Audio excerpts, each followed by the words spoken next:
अस्सलामुअलैकुम वरहमतुल्लाहि वबरकातुहू। उम्मीद करता हूँ और दुआ करता हूँ अपने प्यारे प्यारे प्यारे अल्लाह पाक से कि आप सब और आपकी फैमिली एकदम खैरियत से होंगे। सो आज फिर से तुम्हारा ये प्यारा अजान भाई हाजिर है तुम्हारी खिदमत में एक रियल हॉरर स्टोरी लेकर, जिससे सुनने के बाद तुम लेकिन तुम्हारी रूह तक कांप जाएगी। इसीलिए आयतल कुर्सी पढ़ लो, मैं भी पढ़ता हूँ और फिर हम बिस्मिल्लाह करते हैं। सो आज की ये जो हॉरर स्टोरी है वो शुरू होती है अरूब नाम की एक लड़की से। अब ये जो अरूब है इसके दो बड़े भाई होते हैं जो उससे 12 साल बड़े होते हैं और ये दोनों ट्विन्स होते हैं, लेकिन एट द सेम टाइम ये बिल्कुल भी आइडेंटिकल नहीं होते। मतलब होता है ना कि जो ट्विन्स होते हैं वो मतलब कभी कभार हम शक्ल होते हैं, उनकी फ़िज़िकल अपीयरेंस सेम होती है, लेकिन इन दोनों में ऐसा नहीं था, ये बिल्कुल भी आइडेंटिकल नहीं थे। लेकिन अरूब उसके ये दो भाई जिनका नाम था साजिद और असद बेहद खूबसूरत थे, बहुत ही ज़्यादा खूबसूरत थे माशाल्लाह से। मतलब इनको देखकर लगता ही नहीं था कि ये मतलब पाकिस्तानी है, मतलब बहुत ही ज़्यादा खूबसूरत थे। वैसे तो पाकिस्तानी भी बहुत खूबसूरत होते हैं, ऐसा मैं नहीं कह रहा, लेकिन होता है ना कि मतलब बहुत ही मतलब ये इनको देख के लगता है कि यार ये मतलब कुछ बहुत ही ज़्यादा यूनिक है, उनमें बहुत सी यूनिकनेस होती है, ठीक है। मतलब पाकिस्तानी कल्चर के लिहाज से बहुत ही ज़्यादा खूबसूरत होते हैं। जैसे हमारा माइंडसेट नहीं होता कि जो जितना गोरा हो वो उतना ही प्यारा है। वैसे तो अल्लाह पाक ने सब कोई खूबसूरत बनाया, लेकिन पाकिस्तानियों का माइंडसेट है ऐसा कि नहीं, ठीक है। तो वैसे तो हर रंग, हर मतलब जिस तरह का मतलब हो, जिस तरह का इंसान को अल्लाह ने बनाया है, हर इंसान ही खूबसूरत है, तो ठीक है। तो मतलब पाकिस्तानी कल्चर के लिहाज से ये बहुत ही ज़्यादा खूबसूरत होते हैं ये तीन बच्चे, और इसकी ये रीज़न होती है क्योंकि इनकी ये जो वालिदा हैं वो पठान होती हैं, और पठानों में आपने देखा होगा कि इनके बच्चे बहुत ही ज़्यादा खूबसूरत होते हैं। अब लेकिन इनके जो वालिद होते हैं वो पंजाबी थे, ठीक है। अब ये जो अरूब है और इसके ये जो दो भाई, ये फैमिली जो है ना, ये एक बहुत ही बड़ी जॉइंट फैमिली में रहते हैं, ठीक है। अब एक ही घर में, ठीक है, सबसे पहले आगे दादा दादी, ठीक है, फिर आगे बड़े चाचू अरूब के, फिर आगे इसके वालिद अरूब के, फिर उनसे छोटे एक और चाचू हैं, ठीक है। तो मतलब इनकी बहुत ही बड़ी फैमिली होती है, फिर उनकी भी बीवियां, उनके भी बच्चे, तो ये मतलब बहुत ही इनकी बड़ी फैमिली होती है। लेकिन इस पूरी फैमिली में ये जो अरूब है और इसके दो भाई हैं और इनकी वालिदा, इनको बहुत ही अलग समझा जाता है, क्योंकि एक तो ये बाहर से आए होते हैं, ठीक है, बाहर की मतलब शादी होती है, फैमिली में नहीं होती, और इनके रहने सहने का मतलब ढंग भी बहुत ही ज़्यादा अलग होता है, थोड़ा सा मॉडर्न कर लो, ठीक है, थोड़ा मॉडर्न किस्म का होता है, क्योंकि ये जो अरूब की वालिदा हैं इन्होंने बहुत टाइम जो है ना थोड़ा बाहर गुजारा होता है, तो थोड़ी सी ये मॉडर्न होती हैं। अब इसी लिहाज से जो है ना पूरी फैमिली इनसे जलती है, स्पेशली जो चाचू हैं, उनकी बीवी, उनके बच्चे। और इसकी रीज़न ये है कि अरूब के जो चाचू हैं उन्होंने अरूब का रिश्ता मांगा था अपने बेटे के लिए, जिसको हम नाम दे देते हैं बिलाल, ठीक है। अपने बेटे बिलाल के लिए उन्होंने अरूब का रिश्ता मांगा और उन्होंने मना कर दिया। वजह ये थी कि एक तो अरूब बहुत ही ज़्यादा छोटी थी, और दूसरी रीज़न ये थी कि ये जो बिलाल लड़का था ये बहुत ही ज़्यादा लोफर लफंगा, समझ रहे हो ना, बहुत ही ज़्यादा मतलब बाहर ना उठने की तमीज़, ना बैठने की तमीज़, ना कमाने का कुछ, ना कोई, बस मतलब आवारा गर्दी करते रहना, वो फुटबॉल खेलना, ये वाला फुटबॉल कभी खेला है तुम लोगों ने, वो रॉड वाला नहीं होता एक कमेंट सेक्शन में ज़रूर बताना, तो वो वाला फ़ुटबॉल खेलना। तो मतलब ऐसे वो सारे मतलब लोफरों वाले मतलब काम करता है, ठीक है। और अच्छा, अब मैं वो फ़ुटबॉल वालों को लोफर नहीं कह रहा, ठीक है, लेकिन अगर आप ऐसी जगहों पे ज़्यादा टाइम स्पेंड करोगे तो लोग आपको मतलब यही बोलेंगे, तो अच्छी बात नहीं है। घर में फ्री फायर खेल लिया करो यार। अब तो वो ज़माने गए सारे, मतलब ये वाले ये ज़माने तो अब गए, अब तो मतलब थोड़ा एडवांस होना चाहिए ना इंसान को, तो इतनी अच्छी अच्छी गेमें बन गई हैं अब तो ठीक है। मतलब इस तरीके से जो बिलाल होता है ना वो बहुत ही ज़्यादा लोफर होता है। मैं ना पूरी कोशिश करता हूँ कि आपको मेरी कोई बात बुरी ना लगे, ठीक है ना। तो याद रखना, आई लव यू गाइस, ठीक है, तुम मेरे लिए बहुत ही इंपॉर्टेंट हो, इसीलिए मेरी बात का बुरा मत मानना। मजाक में कभी कभार जो है ना मैं कुछ कह देता हूँ, लेकिन वो मजाक होता है, ठीक है। तो स्टोरी पे वापस आते हैं। तो इसीलिए वो बिलाल का रिश्ता मना कर देते हैं, और जेलसी की वजह ये भी होती है, चाचू, उसकी बीवी और उनका ये बेटा बिलाल इसलिए भी चलता था क्योंकि जब ये रिश्ता मांगने गए थे ना अरूब का, तो अरूब के जो दो भाई थे ना वो हंसने लगे थे, ठीक है, अपने इस कज़न के ऊपर कि ये आप किसका रिश्ता लेकर आई हैं, ये कहाँ अच्छी लगेगी हमारी बहन इसके साथ। तो वो लड़के ऐसे हंस के ना उसका मजाक करने लगे। तो लेकिन मजाक जो है ना उस बिलाल ने दिल पे ले लिया और इसीलिए उसको बहुत ही ज़्यादा मतलब इस फैमिली से चिढ़ होने लगी, ठीक है, including his mother and father. वो भी मतलब इनसे बहुत ही ज़्यादा जलने लगे। खैर वक्त गुज़रता गया, टाइम टू टाइम ये जो है ना इनको ताने भी मारते, लेकिन अब इनको आदत हो चुकी थी, नॉर्मल ज़िंदगी गुजर रही थी। लेकिन एक टाइम आता है जब अपना ये जो बिलाल है इसका रिश्ता फ़िक्स हो जाता है। अब जब रिश्ता फ़िक्स हो जाता है तो मतलब दावत वगैरह होती है ना, मतलब शादियों में वो खाना वगैरह, मतलब अब इसकी शादी होने वाली होती है, निकाह वगैरह, शादी वगैरह, तो इसका वो सब कुछ हो रहा होता है ना। तो वो शादी में खाना वगैरह देते हैं, तो वो मतलब इन्होंने अरूब और उसकी फ़ैमिली को भी इनवाइट किया होता है। तो ठीक है, वो भी आ जाते हैं। अब जब आते हैं तो सबको खीर दी जाती है ना, मतलब खीर मीठे में। अब जो अरूब है, ठीक है, अरूब की वालिदा हैं, वो एक स्ट्रेंज चीज़ नोटिस करती हैं कि कैसे जो खीर उनको मिली है और उनके बच्चों को मिली है वो बहुत ही ज़्यादा डिफरेंट है जो खीर गेस्ट्स को मिली है। सो बेसिकली उनकी जो है ना थोड़ी मतलब येलोइश किस्म की है, जैसे उसमें बहुत सारी चीज़ें डली हुई हैं, और इनकी जो खीर है मतलब बहुत ही ज़्यादा सफ़ेद है। और इस चीज़ को ये पॉइंट आउट भी करती हैं, ठीक है, बिलाल की वालिदा के पास जाती हैं, कहती हैं कि ये क्या चक्कर है, मतलब हमारी खीर इतनी मुख्तलिफ क्यों है ना। तो वो बताती हैं कि कैसे इसमें थोड़ी कम चीज़ें डाली हैं, अब मेहमानों को तो हम ऐसी खीर नहीं खिला सकते, तो इसीलिए हमने कहा कि चलो बच्चों में ही बांट देंगे, इसीलिए आपको ऐसी मिली है। तो वो ज़्यादा नोटिस नहीं करती और मज़े से खा जाती हैं, अरूब भी, उसके भाई भी, वालिदा भी, मतलब वो मतलब जितने भी लोग शादी में आए होते हैं ना वो इसकी फैमिली अरूब की, वो ये खीर खा लेती है मज़े से।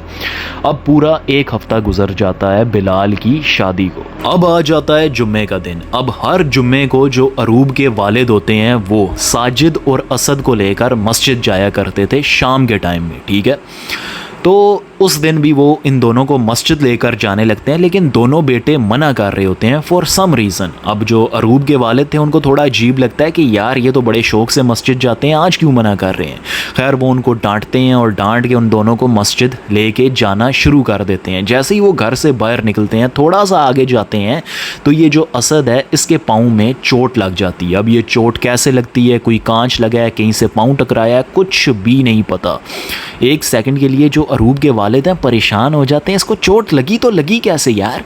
खैर वो अब कहता है कि मुझे तो अब चोट लग गई है, मैं मस्जिद नहीं जा सकता। खैर अरूब के वालिद उसको घर भेज देते हैं और अपने दूसरे बेटे साजिद को लेकर मस्जिद की जानिब बढ़ना शुरू कर देते हैं। अब जैसे ही वो मस्जिद के करीब पहुंचते हैं तो वो नोटिस करते हैं कि कैसे ये जो अपना साजिद है इसका ये जो चेहरा है वो रेड होना शुरू हो गया है, ठीक है। मतलब एक तो इतना वाइट लड़का, अब उसका चेहरा जब रेड हो तो पता चलता है, ठीक है। इसका चेहरा एकदम रेड हो रहा है, आंखों के नीचे हल्के पड़ रहे हैं, आंखें उसकी लाल हो रही हैं, और जैसे जैसे वो मस्जिद के करीब पहुंच रहे हैं ऐसा हो रहा है, ठीक है। और जब असद के वालिद उसके ऐसे साजिद के वालिद, दोनों के वालिद एक ही हैं, तो जब उसके सर पे ऐसे हाथ लगाते हैं तो देखते हैं कि उसका जो सर है वो माथे की तरह गर्म है। माथे की तरह नहीं, क्या हो गया मुझे, होश में, फोकस।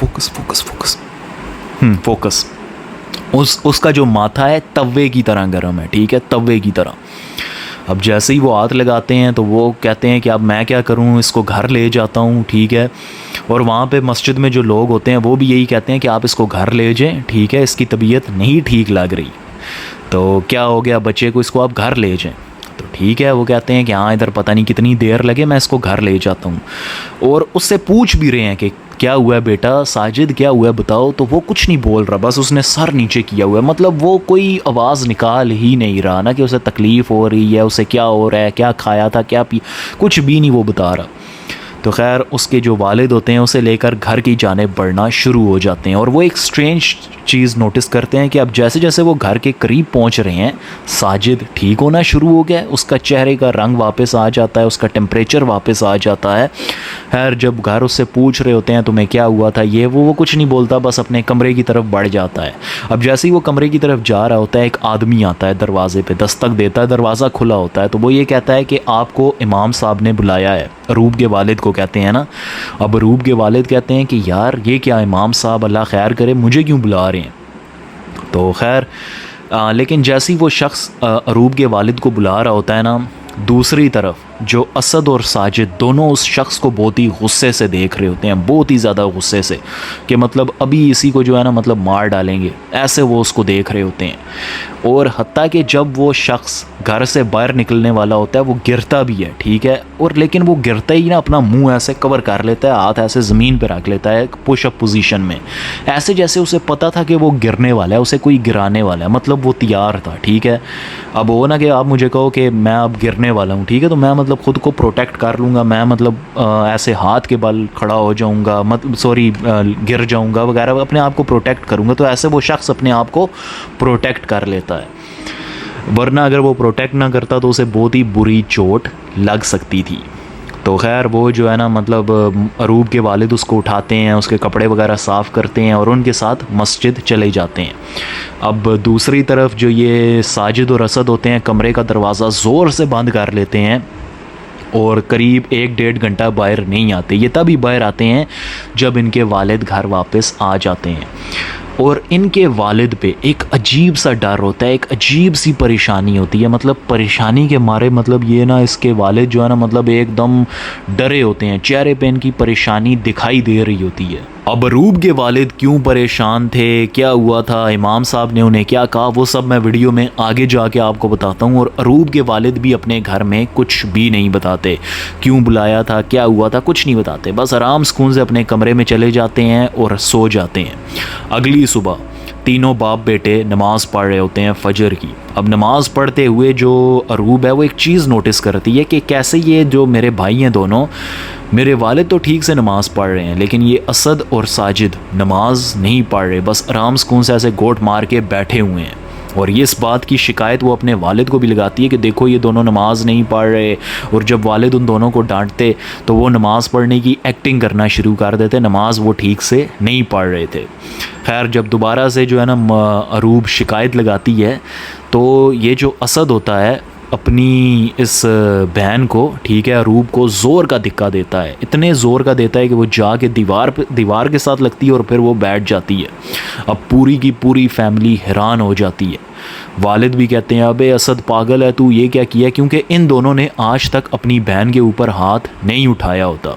और जैसे ही वालिद ऐसे असद के ऊपर ऐसे मारने को आते हैं ना, तो साजिद बोलता है कि मारो मारो, देखते हैं कौन जीतता है, ऐसे वो बोलता है। लेकिन द स्ट्रेंजेस्ट थिंग वाज कि ये जो आवाज़ होती है वो साजिद की नहीं होती, ये आवाज़ होती है एक बहुत ही बूढ़े शख्स की, एक 60 साल के बूढ़े की। नाउ इमेजिन मेरे मुंह से ऐसी आवाज़ आनी शुरू हो जाए अचानक से, तो तुम्हें कितना अजीब लगेगा, तुम में से तो बहुत सारे लोग डर भी जाओगे।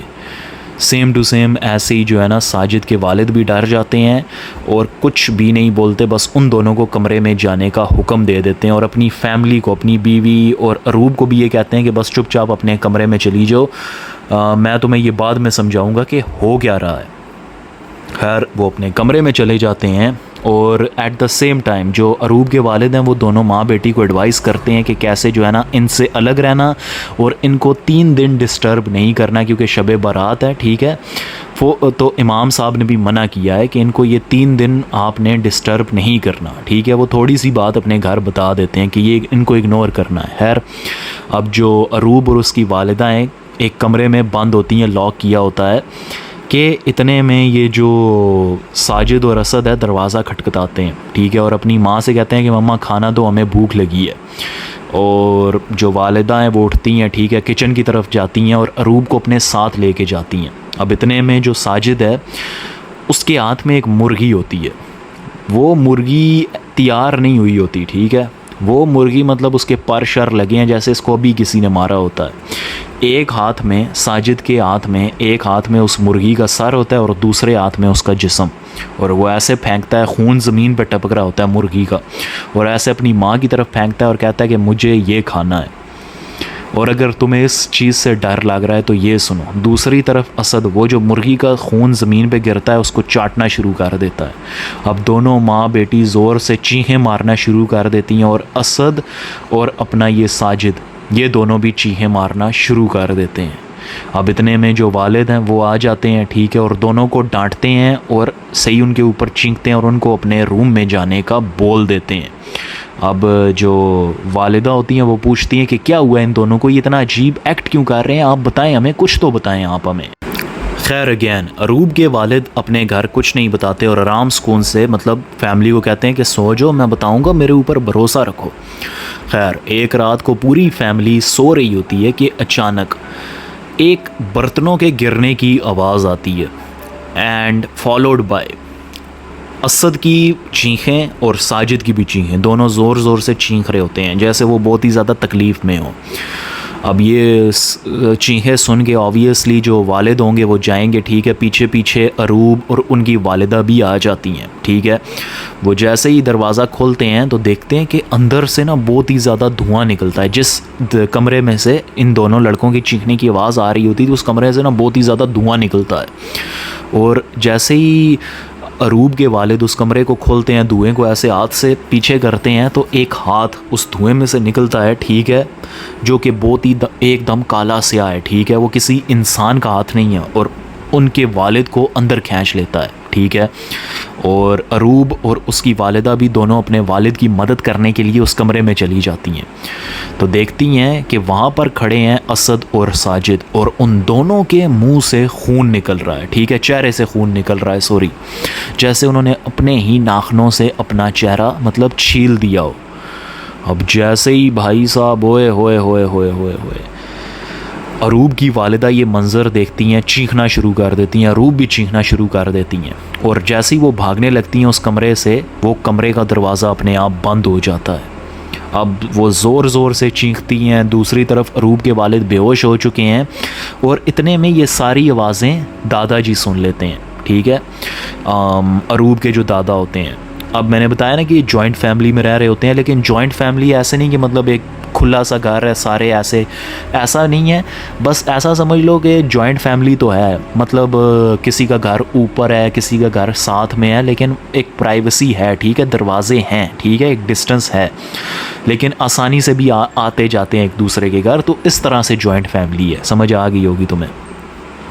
तो उनको जैसे ही आवाज़ें आती हैं तो वो पहले दरवाज़े पे गेट पे दस्तक देते हैं, कोई नहीं खोलता, गली वाली साइड से जाते हैं। जब कोई नहीं खोलता तो वो छत के ज़रिए जाते हैं, छत के ज़रिए, छत का दरवाज़ा खुला होता है, वो घर के अंदर दाखिल हो जाते हैं और जैसे ही वो घर के अंदर दाखिल होते हैं इतने में जितने भी कज़न्स होते हैं और भी फैमिली होती है वो भी घर के अंदर दाखिल हो जाते हैं और उस कमरे में जिसमें पूरी फैमिली अरूब की कैद है उसको तोड़ देते हैं। उस पहले तो दरवाज़े को खोलने की कोशिश करते हैं, जब नहीं खुलता तो उसको तोड़ देते हैं।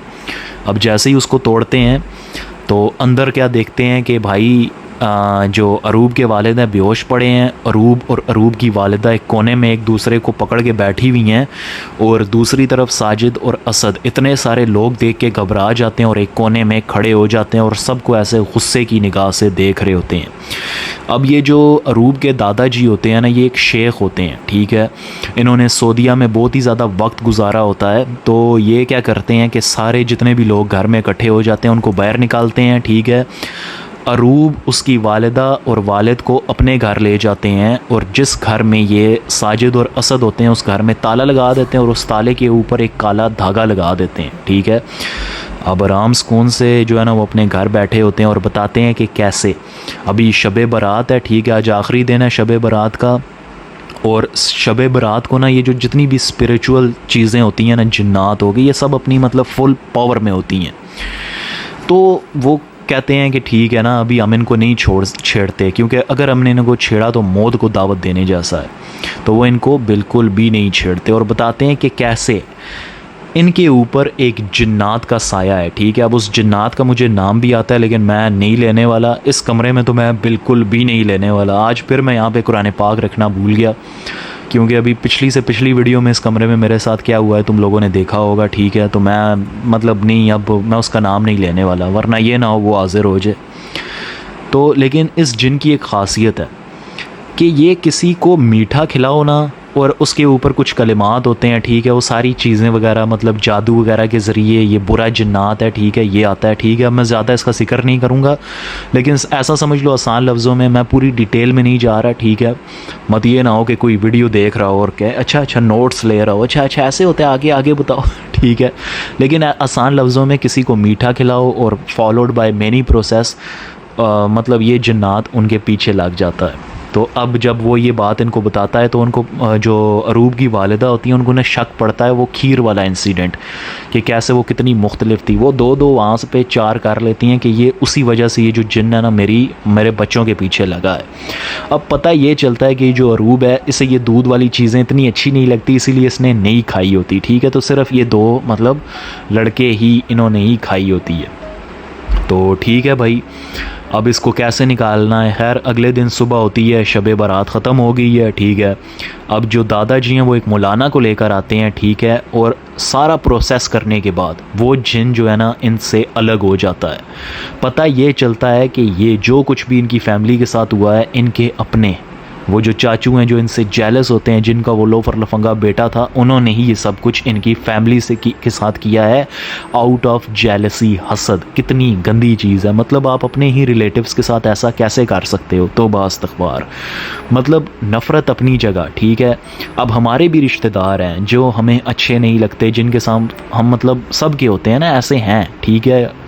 Let's be honest with each other. मैं तो मतलब अपने रिश्तेदारों को इतना जानता पहचानता नहीं हूँ, to be honest with you, मुझे जानना चाहिए, लेकिन फिर भी हम कभी उनका बुरा नहीं चाहेंगे कि उनके साथ कभी कुछ बुरा ना हो। लेकिन ये कैसे कर सकते थे, ये मतलब एक अपने आप में एक बहुत ही बेजार चीज़ है। शर्म आनी चाहिए थी अरूब के इन रिलेटिव्स को, इनके चाचू को।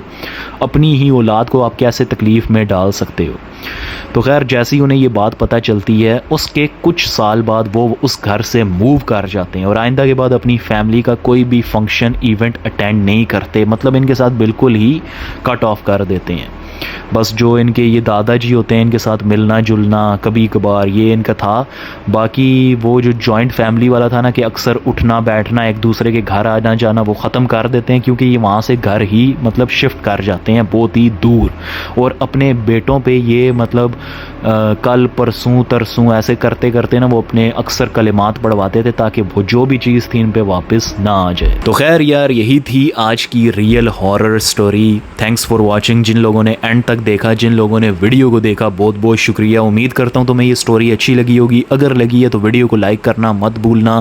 अगर इस चैनल पे नए थे तो इसको ज़रूर सब्सक्राइब करना। अगर तुम्हारे पास कोई हॉरर स्टोरी है तो ये मेरा ईमेल है, यहाँ पे ज़रूर सेंड करना। और ये मेरा इंस्टाग्राम है, यहाँ पर भी आप मैसेज कर सकते हो, मैं ज़रूर आपके मैसेजेस पढ़ूँगा। मुझे दुआओं में याद रखना, मैं हमेशा आपकी दुआओं का तलबगार रहूँगा।